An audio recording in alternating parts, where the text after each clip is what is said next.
Hey guys, welcome back. It's Ripe again, back with more Entitled People stories. In this video, my neighbor built a massive fence that violated the law to spy on me with a camera. Here is what happened. Let's dive right into the video. So if you think that you have a bad neighbor, you don't know the half of it. A few years back, my wife and I bought our dream home. It was a beautiful colonial house on a decent sized plot. The house was on a great street in a very well kept neighborhood. It seemed like the perfect place to grow our family. Little did we know though, that one crazy neighbor would turn our slice of heaven into hell. At first we had no issues, everyone on our street was genial. They all went out of their way to introduce themselves, everyone except our neighbor to the left. That neighbor looked away when we waved and never came over to extend a friendly welcome. I did not let the grumpy neighbor bother me though. I understand wanting your privacy, so I left the neighbor alone until they got a dog. The man adopted an adorable puppy and naturally wanted to put up a fence. I had no issues with the fence between our lots, but since we shared the property line, I figured the man would at least talk to us about the aesthetic before building. He did not though. Instead he built a hideous 7-foot high fence out of the cheapest wood he could find. It was an eyesore, and worse, it was on our property. Since he never consulted us, he ended up building about a foot over the line into our yard. It was frustrating, because if you had just talked to me, the whole mess could have been avoided. When I first saw the fence, I wanted to approach my neighbor civilly. I didn't want to cause a problem for them, but their fence was clearly over my property line. I decided to drop by with a plate of my wife's famous biscuits to smooth over the uncomfortable conversation. I knocked on his door, the dog barked, and a moment later the neighbor answered. I smiled and said, "Hi neighbor." "I brought biscuits."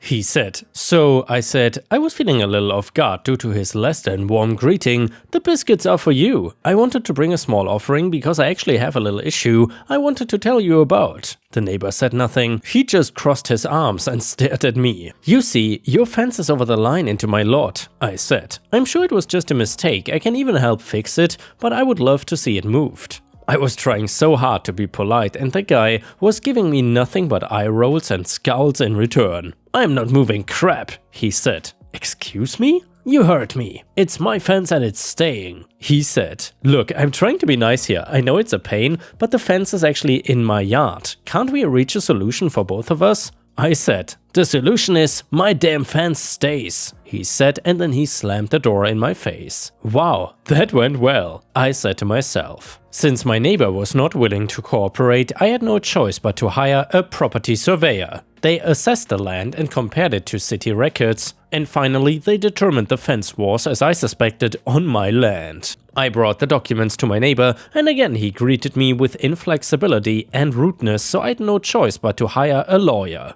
After months of back and forth between my lawyer and the neighbor, the fence finally came down. I was so relieved for about a day. The day after the fence came down, a new one went up. This time it was in the correct location, but it was 9 feet high and equipped with a camera at every other post. All of the cameras were pointed directly into my yard. It was nosy and completely unnecessary. My family has never done anything to offend this guy, outside of asking for his fence to move, now treating us like criminals though that he needed to keep a close eye on. I felt like an animal in a zoo. Honestly, his actions were totally intrusive and uncalled for, plus my wife had just given birth to our first child. The last thing I wanted was for her to feel spied on. Even though tensions were already high, I decided to confront the neighbor in hopes of settling the conflict peacefully.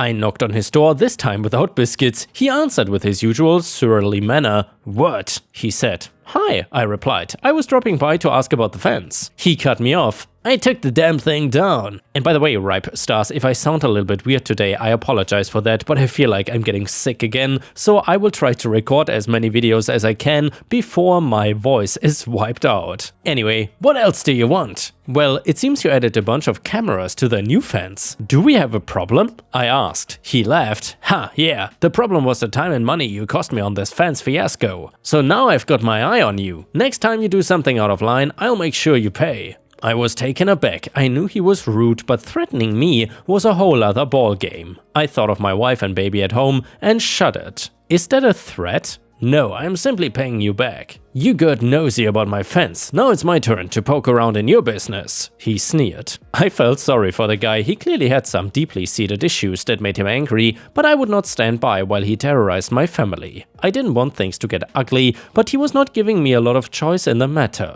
"Take down the camera so I will report you to the police for stalking and peeping on a young family," I said. He laughed his nasty laugh and shut the door in my face again. I could not believe the nerve this guy had. Not only was he willing to harass and spy, but he was doing it to his closest neighbors. It was not as if we could escape each other, and while I wanted everything to stay pleasant, he seemed to want the exact opposite. I went home and vented to my wife about the exchange. She listened with a concerned face and then a smile flicked across her face. "What?" I asked. "What if we got him back?" she said. She explained her plan. "We would put up our privacy fence. We looked up the town code and found that the tallest legal fence height is 11 feet tall. We agreed that that should do the trick. The following weekend we hired a crew to help us put up our new fence. It was half a foot off the neighbor's fence but 2 feet taller. The additional height left our nosy neighbor's cameras completely obscured by fencing. I was thrilled. Thanks to my wife's clever idea, it seemed like we had won the war. Little did I know that the neighbor would take it so poorly. I was watering the flowers in the front yard when I saw him arrive home. He saw the new fence and uttered a curse so loudly I could hear him the next door. The sight of the new fence seemed to send him into a rage. He stormed into his house and then came back outside a moment later holding a rubber mallet. Our new fence was half a foot away from his old fence, so there was a gap between the two. I watched from my front yard with a mixture of horror and humor as our lunatic neighbor charged mallet first into the gap between the fences. He yelled obscenities and cursed us over and over. There were the sounds of a great struggle, and then nothing happened. I dropped my hose and went over to the fence to see what happened, and well, lodged between the two fences was this ridiculous, red-faced man squirting like a stuck pig. Clearly, the neighbor had misjudged the amount of space between the fences because he got stuck. I fell to the ground laughing. "Don't just stand there, help me!" he barked at me, but I couldn't stop laughing. Never in my life have I seen a more appropriate or immediate dose of karma in action, but it felt great. Not only was I going to have a peace of mind thanks to the new fence, but it gave me the gift of this hysterical tableau. I snapped at least a dozen pictures as we waited for the fire department to arrive. They pulled him out without damaging my fence, but they had to put a hole in his side of his fence. I felt completely vindicated. A day later, his now blind cameras came down and we never had an issue with him again. However, when I'm feeling especially low, I pull out the pictures I took of him trapped between the fences and they always make me smile. And the next one is a very satisfying malicious compliance story. So I work as a manager in a call center. I'm nowhere near the phones and generally don't interact with customers. Rather, I'm a knowledge repository for my staff and handle communication between our team and the client company which we provide support for. We are a technical support team, not a sales or order support, and the devices which we support are very complex consumer electronics. Most of our support time goes to professional installers and we rarely speak to customers firsthand. In short, my job is to know our policies like the back of my hand and to know the products we support better than anyone except the designers that engineered them. A secondary part of my job is to coordinate our online chat team, which is generally pretty hands-off other than right as the shift ends, when I generally jump in to monitor any active chats and make sure they close up quickly. I don't want to keep my guys here any longer than necessary. They like it better and it cuts down on overtime hours for the entire line of business by a lot. This means I generally rack up 15 to 20 minutes of overtime a day, though some days it can be as little as 0 and others as much as an hour. My direct boss knows all about this and is generally all for it. One day, however, the guy who was in charge of all the support teams, we work with many brands, sent out a memo that management should never be getting overtime. I brought this up with my boss as this would seriously impact my team, who arranged a meeting with the big boss. Big boss proceeds to tell my boss that no, I cannot rack up any overtime hours. Fine, I get out at a reasonable time every day, I have 0 issues with this, so the next Monday I log out right when my shift ends. Turns out that 3 of my guys were there for an extra hour with last-minute chats. Tuesday, nearly the same story. This continues all through the week. We are bleeding overtime hours for support staff, with most of my team getting nearly an hour of overtime per day. This goes on for a pay period when Big Boss comes back and tells us we were told to reduce overtime hours And that we had somehow racked up even more than we had before. My boss backed me up and told the big boss that no, we were told to reduce management OT hours and that I had indeed not racked up any overtime. Big boss then asks why OT hours increased, and I mentioned I stayed to make sure my team had support they needed to get out as early as possible. Big boss goes, well, that makes sense, keep doing that but add any overtime to your Friday lunch so you don't rack up overtime. I explain that I can do this, but still probably get a bit of OT on Friday, since the end of the shift is obviously after lunch. Again, cool, long lunches are nice, this works well for a few weeks. I'm making sure I zero out my overtime, but I knew it was only a matter of time before they regretted doing any of this. We were approaching the busy season and getting more and more long chats and calls, and I made sure to get Big Boss to email and CC me and my boss this instruction directly. And then sure enough, a few weeks later, Monday, I'm there for a whopping hour and 30 minutes trying to get one guy out the door. Tuesday for an hour, Wednesday for an hour 15, and to top it off 2 whole hours on Thursday. It was a terrible week for the last minute chats. I tally up my makeup time for my lunch, 5 hours and 45 minutes plus an hour for my normal lunch. I normally worked 4 hours, 1 hour lunch and then another 4 hours. So then that Friday, I came in and explained the situation to my boss. He was cool with me working for only 2 hours and 15 minutes the whole day because I was doing exactly what the big boss said to do. So an hour into my shift, I go on my 6-hour and 40-minute lunch. While I am enjoying my most of day siesta, the entire line of business is burning down. Chat is so busy, we have people waiting 30 minutes to speak with someone. Calls are so busy, we have 15 calls waiting. On days like this, I normally jump in the queues as I don't need to document every case like our tier 1s have to do. I'm very good at my job. I can usually knock out a 15 to 20 minute call for a tier 1 in 5 minutes or less. I can easily handle 4 to 5 chats at one time, seriously taking a load off that team. Now, I alone could not save this shift, no way. We were due for a hiring class and we were working on onboarding new tier 1s at that time, but man does it look bad to the client when one of your key players is absent all but 2 hours and 15 minutes of one of the busiest days ever for our LOB. I get back in, settle down at my desk right as the rush is clearing up, the damage was already done and we were manageable for the rest of the day.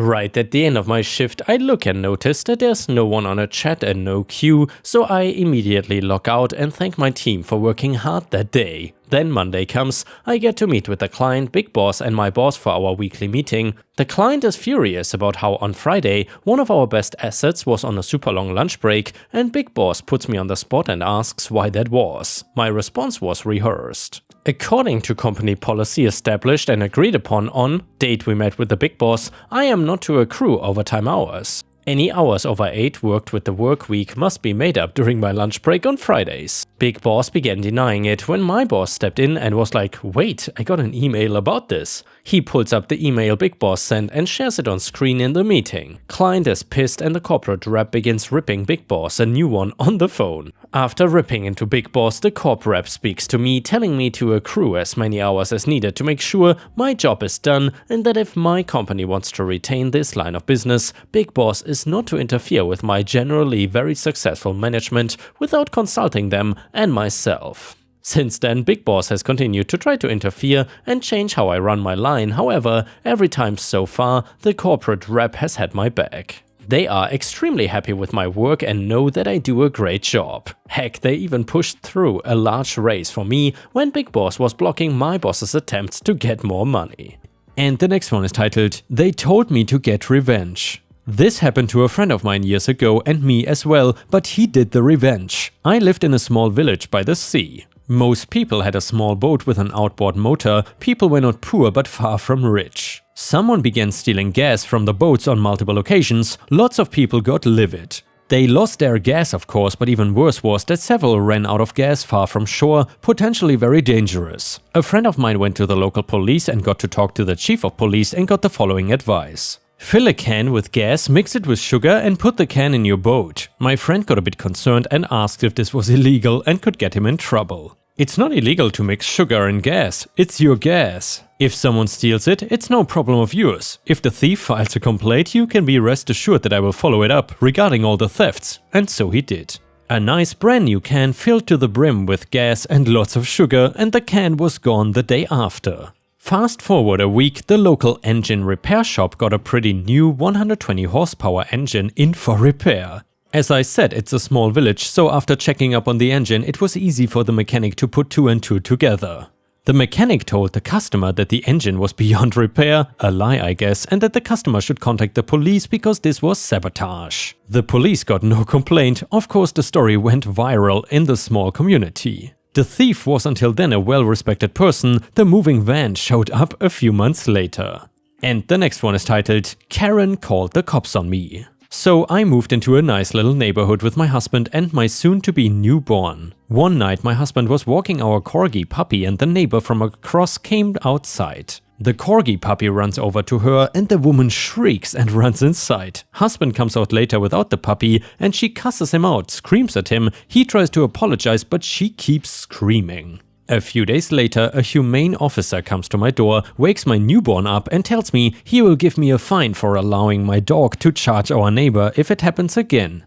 I guess he was under the impression this happened more than one time. He said my neighbor was terrified for her safety. I told him I have a 7-pound corgi puppy, literally the least terrifying animal on earth. Only second to my cat Disney. Anyway, she also yells at our other neighbor who mows the vacant lot beside her anytime he gets close to her grass, which gets pretty tall. They've gotten into screaming matches and she even called the cops on him multiple times, never ending in her favor. I found an online website that anonymously sends people glitter bomb holiday and Christmas cards, so when you open it, it shoots glitter everywhere. Like a month goes by and I was wondering if this website just took my money or if she just was not gonna say anything about it. I kid you not, a cop comes to my door, asks to come inside and then busts out laughing, explaining he's here over a glitter Christmas card. He tells me I made his day and that was the funniest call he's ever ran, and then leaves. It was totally legal and great petty revenge. Edit, she also kidnapped my cat, but that's a story for a different day. We are cool now, surprisingly. She even gifted me some edibles. I was a bit suspicious they were poisoned or something as revenge for the card, but they were fantastic and we talk on a regular basis now. It turns out she's just a bit socially anxious, so that's why she's gotten into it with a lot of the neighbors, but she is actually a really nice person under the Karen exterior. I'll post a screenshot on my profile for those who think I'm lying. Edit again, dude, my husband let the dog off the leash one time for whatever reasoning he had. I always use a leash. I didn't realize what a gigantic community of leash lovers were on Reddit, but holy damn, slow your roll. As Shaggy would say, it wasn't me. And the next one is titled, Karen in Retail. During high school, I worked as a customer assistance clerk, aka a bagger, at the local grocery store, which was not a bad job. Ask paper or plastic, put groceries in the bag. Don't break the eggs and load groceries into their car. Also bring in a couple of darts, did not pay well, but it was not too hard either. There were only a couple bad things about the job and the first one was the tips. If the customer offered a tip, which they often did, we had to refuse it because of company's strict no tipping policy. Take a tip and then get fired. The weird thing was people got offended when you refused to take their tip. The second bad part was a regular customer, we will call Karen, and she was a choosing beggar. She would try to use expired coupons and wanted us to price match a competitor's sale flyer from several weeks ago. The manager then gets called. She would eat cherries and grapes as she went through the store and then pay by weight for what was left in the package. We would catch her and she would deny it. Karen would overload her cart to the point that it damaged products, which she would then want the item discounted or for free. The manager then gets called. She would watch us bag her groceries like a postmenopausal hawk and tell us how to do our jobs. Meat needs to be double bagged. Don't put all those cans in one bag. Don't crush my potato chips.